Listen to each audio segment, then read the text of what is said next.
if you haven't had three near-death experiences, you're not a real startup yet.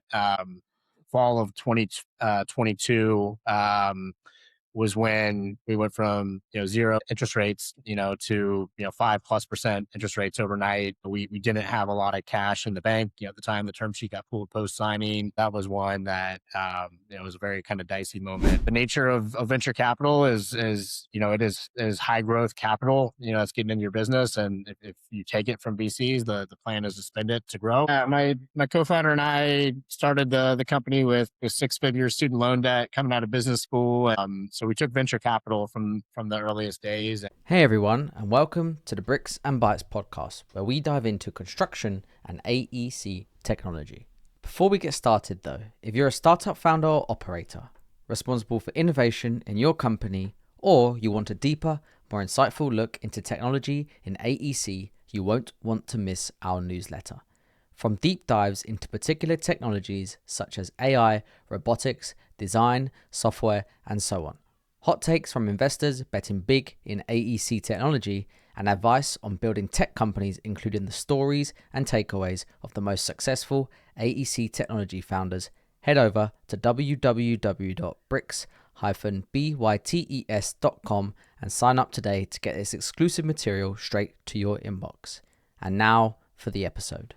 Zach, well, thank you so much for joining us. And first off, congratulations on the recent news of the acquisition by Autodesk for your company Rumbix. I think last week the intention was announced, and it was yesterday, right? So Tuesday, the 31st, where the official confirmation of the acquisition had happened.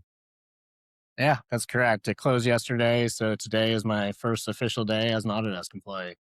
Congratulations. I'm looking forward to the new uniform. Yep. Got to get some new hoodie. Okay. So, right, let's just get straight into this, right? So, can you just tell us in a few short words why Autodesk acquired Rumbix? Yeah, I think they've had a gap in their product suite around self-perform functionality for a while. They've got good workflows related to as-builts in the model, from the PlanGrid acquisition. But when it comes to tracking labor productivity, and timekeeping, an important workflow for every contractor, it's just a big gap that they've had for a while in their product suite. And so this would be something as like a direct addition or enhancement to the Autodesk Construction Cloud, which I think they're now calling Forma. Yeah? Yeah, 100%. It actually opens up a lot of new users. When you look at a lot of the users for Rumbix, it's workers, foremen, controllers, payroll admins. These are folks that traditionally are not using Autodesk products on a daily basis. And so it's a lot of new white space for them to move into in terms of both users as well as contractors that use our product. Cool. Maybe people would just be grateful to understand briefly also what Rumbix actually did. Like, what was the product? Yeah. We refer to it as kind of the first mile of data capture on a job site. And so it's tracking all your actuals. We track timekeeping, we track production tracking. The combination of those two gives you your labor unit rates. So you're getting kind of real time visibility into labor productivity. That helps you track all your base scope. Anything that's non-base scope, we've got a T&M tracking platform that helps account for that. So it's basically real time daily visibility of all the actuals from the job site. Very cool. Okay, look, okay, so we're going to chat for like 20 minutes or so. We'll get into a bit more of the acquisition in a bit and more about Rumbix. But before we do, did you always plan to sell Rumbix, or could it come as a... Yeah. My co-founder and I started the company with 6-figure student loan debt coming out of business school, and so we took venture capital from the earliest days, and we had to either IPO or acquisition. That was one of the two paths that we were ultimately going to go down. Very cool. And was Autodesk the only company that was interested? Were there others when these thoughts or discussions came Yeah, about? yeah, no, Autodesk has been an investor for 8 years and a great partner. So there's always been interest. I think they deploy their venture capital dollars strategically with companies that are potential assets that they would like to acquire at some point down the road. It's kind of a way of getting to know them a little bit earlier. And yeah, we had conversations with a handful of other companies. a lot over the years, and then a few in the past kind of 6 to 12 months. But I really felt that Autodesk was the best fit for Rumbix in terms of where we go from here. Mm. And you mentioned like a period of 6 to 12. Like, what was the time period from when these the initial discussions happened with Autodesk to it closing? And did they just call you up one day and are like, "We want to buy you now"? Yeah, yeah. Well, like I said, they invested in us 8 years ago. So I think Sid Haxar, who invested with us when he was on the corp dev team. I've known him for almost a decade now, and he's been following us over those years. And yeah, in the last year, he said, "Hey, I think this is going to be a priority for us this year to address this workflow gap." And so that kind of started the conversations that ultimately led to the acquisition. Mm. Hey, shout out to Sid. I know he listens to Bricks and Buzz, so grateful to have him as a listener. I'm sure he'll be listening to this too. Everyone knows Sid. Cool. Okay. So a few more quick fire ones. So you raised $53 million over 12 years. Were there any moments where you nearly ran dry? Yeah, yeah. I think I've heard the quote before. If you haven't had three near death experiences, you're not a real startup yet. Ah. There was definitely numerous times, kind of over those years. I think the most prescient was fall of 2022. Was when we went from zero interest rates, to 5+% interest rates overnight. The kind of ZERP era ended. We had a term sheet pulled. We didn't have a lot of cash in the bank. At the time, the term sheet got pulled post signing. So that was one that was a very kind of dicey moment. But worked with the investors on a plan involved. Unfortunately, having to let go of a lot of our people. To kind of get the cash burn level down, but yeah, the nature of venture capital is it is high growth capital. It's getting into your business, and if you take it from VCs, the plan is to spend it to grow. And that was a time where the market conditions changed almost overnight. That you had to immediately pivot, and it went from growth at all costs to profitability at all costs, basically within like a week, and had to pivot on a dime. So there's a few kind of moments like that in the last 12 years, but that's kind of the nature of being a venture backed startup. Yeah, that sounds cool. It's almost like a prerequisite for acquisition as well. And I guess looking back, you're probably grateful that this all happened now, or that happened at the time. Well, it basically led us down a path of getting to profitability, and we said we can't rely on outside capital anymore, so let's control our own destiny, and that was the path that we went down. And I do think that made us a lot more attractive asset from an acquisition standpoint, because any acquire is not taking on additional burn from the business. It's kind of accretive out of the gate, which is just one more box that gets checked off on the M&A diligence checklist. Okay. You mentioned that. Sorry, you didn't mention this. This was just based on my notes. But Autodesk, actually, you did. You said 8 years ago that Autodesk invested. You said 8 years ago, right? How is it being acquired by an investor? Does it make it more complicated? Does it make it more straightforward? Um, I think it probably does a little bit of both. When you have a strategic on your cap table, and they've got information rights, they get to see everything that's going on in the company, and that can be a good thing or a bad thing, in terms of what you're trying to do with the business. But we always had a very open book relationship with Autodesk, partnered with them in a lot of deals and a lot of joint customers. And we as I mentioned, got to profitability. Last year we had the best year of our company's history. And so, they were able to see that. And, that's certainly when the time is right on the buyer's side to do an acquisition. They're going to look at the potential list of companies that they could acquire, and they've got a lot more data points on companies they've invested in than companies that they don't. So I think that naturally puts you in at an advantage, in terms of being an asset that they feel more familiar with and have a lot more data points on, so they can have a higher level of conviction around putting together that business case for acquisition.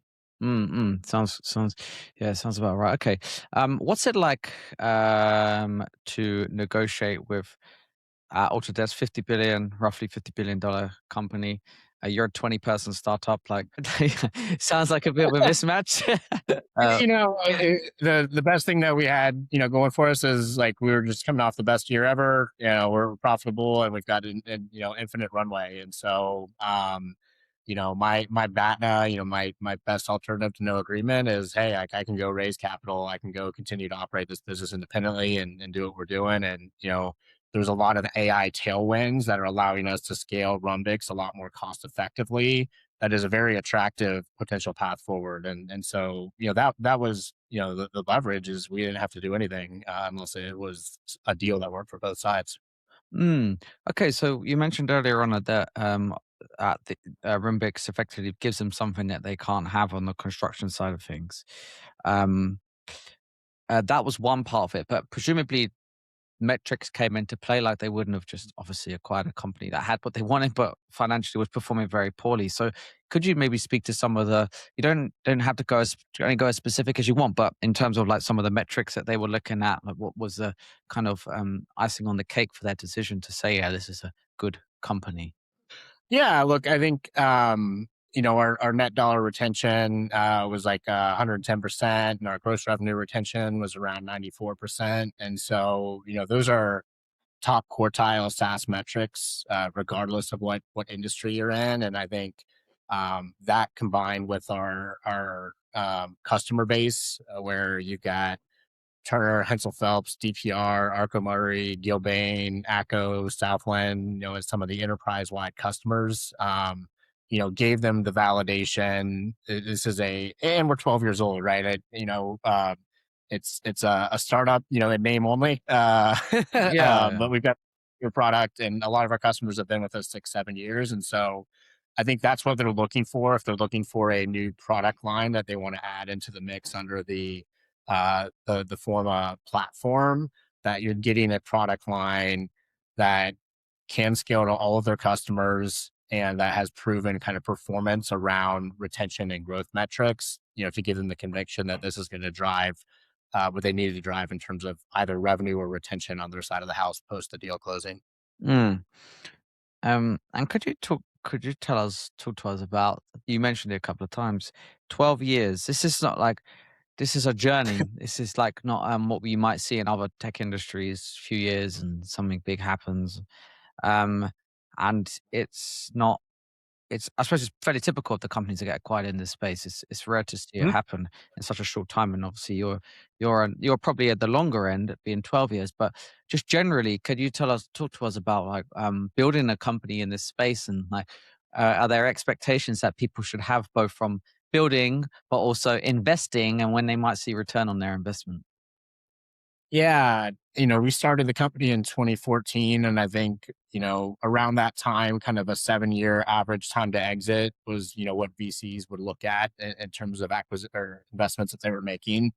Across all VC asset classes, not just construction tech, that time has grown, right? Companies are staying private longer, the kind of Ubers and those like, current Anthropic, OpenAI, you can just continue to raise private capital. So I think the venture model is changing a lot in terms of time horizon, as like, a general background, but then you take construction tech, and that is an industry and a asset category where um, a lot of the exits are 20-plus-year-old companies. When you look at Aconex, you look at Viewpoint, a lot of the bigger deals, B2W, HCSS, 20, 30-year-old technology companies. So I think for anyone looking at the space, I think, 10 years is probably like a median time to exit. And if you get a plan grid, building connected type exit sooner, great. But those are more the exception and not the norm. I do think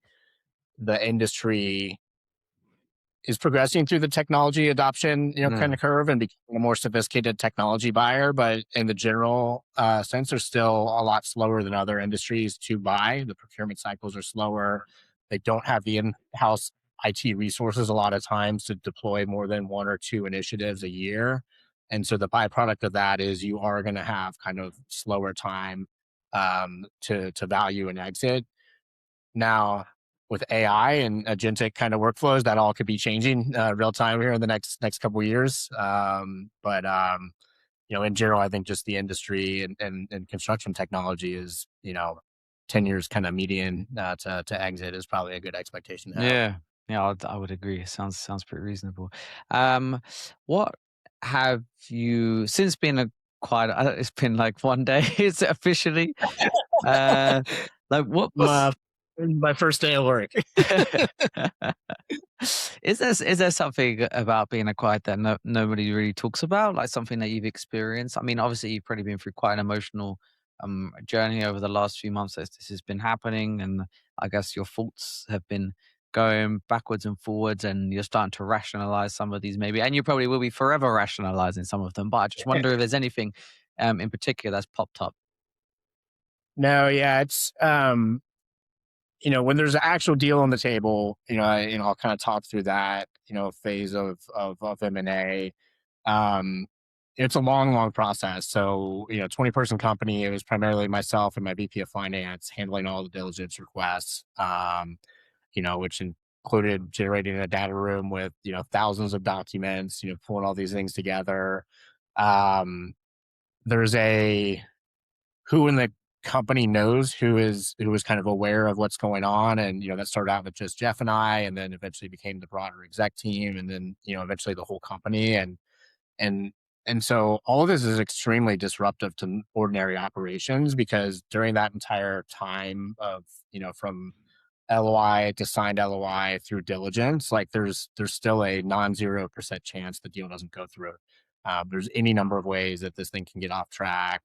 Market conditions can change, and so I think kind of the biggest thing, kind of now being 1 day on the other side of it, is just like the mental challenge of trying to continue to run your business and lead your business and have everyone focus on business as usual in the event that, because the worst thing that you want to have happen is the deal blows up and you've taken your eye off the ball and the company performance drops, because now you don't have a buyer and the performance has dropped because everyone thought you were getting acquired and kind of mentally was over in that headspace. Like, that can be a fatal blow for a lot of companies. And so trying to manage the compartmentalization of that, and making sure the company is still being led and executing on sales plans and hitting targets, um, while also having M&A conversations, at the same time, and juggling that was a new challenge for me, in terms of the last 12 years.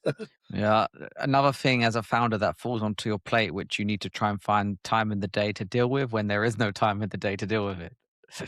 Yeah, yeah, yeah. No, I mean, our fiscal ended in January, and Jeff, my VP finance, and I were getting nightly drops of additional diligence requests that we were having to do while we were trying to close a bunch of deals and get our best quarter, best year ever, closed out on Jan 31. So yeah, it's the good thing is, as a 12-year kind of founder, you're just used to. I've been through SVB bank insolvencies, Oh, yeah. you know, Wow. and you just kind of roll with the punches at a certain point, and get through it. But yeah, it was a lot. Yeah, for sure. Okay, cool. I'll just spend the last few minutes or so, Zach, just talking about the product a little bit more, Rumbix. What does this mean for the existing customers of Rumbix? So specifically, flowing labor costs into the cost management module, flowing our T&M tickets into the change order management module. And so, for those customers that use Autodesk already, a lot tighter connectivity, and for all our customers, the resources of a 60 billion company, behind our back, which is much, much more than we had 2 days ago. Yeah, fair enough. Does it mean that customers who had Rumbix and other ERP systems would need to move to Autodesk? No, not at all. We've got Autodesk doesn't have an ERP. They're not an ERP.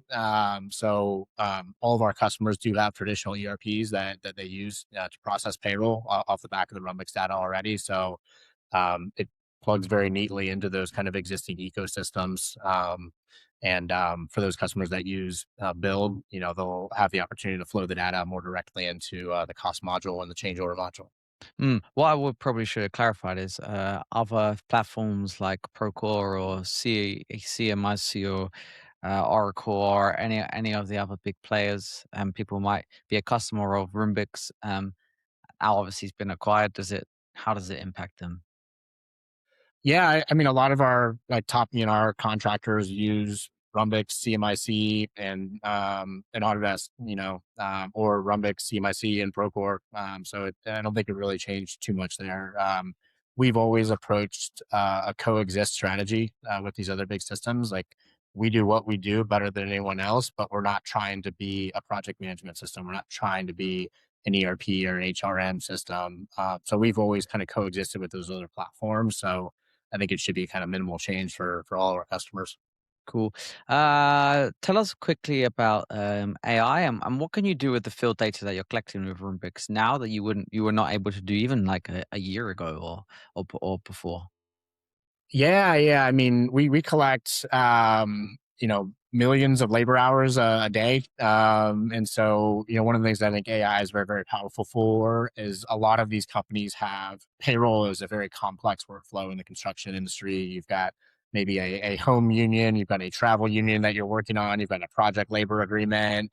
There's a lot of different aspects of labor compliance that are currently reviewed and approved by people. I think that's a very low hanging fruit opportunity to provide more of an agentic helper or assister to kind of look at all this data and flag, hey, these payroll records look a little bit different than the other ones. Let's put an extra set of eyes on here just to make sure that the folks getting paid are getting paid accurately at the end of each day and each week. Which is ultimately, kind of one of the things that really drives us from a mission standpoint and helping put workers first and all that we do. Hmm. Okay, cool. Yeah, fine. Yeah, I would encourage people to like. Obviously, we haven't got the full picture of Rumbix here, but people can check out the website. And I'm sure there's other literature that exists on the World Wide Web, which talks about what Rumbix does. So I'd encourage people to go have a look. We have to wrap this up. A very last question. So you started at Bechtel, right? Bechtel and U.S. Navy Civil Engineer Corps before that. Cool. What do you know now that you wish you knew on day one of your time? Well, yeah, after the Navy when you started in the construction industry specifically. Yeah, well, I mean, I was managing construction projects in the Navy, so that Oh, was okay. part of the job. Yeah, but looking back at like the 12-year journey of Rumbix, yeah, man, 2 minutes isn't going to give me enough time to capture the lessons learned, but it's all about people, having the right people. I think um, you know, forget which author, business author. It's like you got to have the right people on the bus and the wrong people off the bus before you even decide where the bus is going. And Mm, at the end of the day, people, even in a post AI world, people are going to be the difference between the successful companies and the ones that don't make it. And being able to attract, hire, and retain great talent, is everything when it comes to building a successful company. love it. Zach, thank you so much. Appreciate your generous time doing this at short notice. Yeah, best of luck in the rest of your day one, and we'll hopefully speak soon. Sounds good. Thanks, Take Owen. care.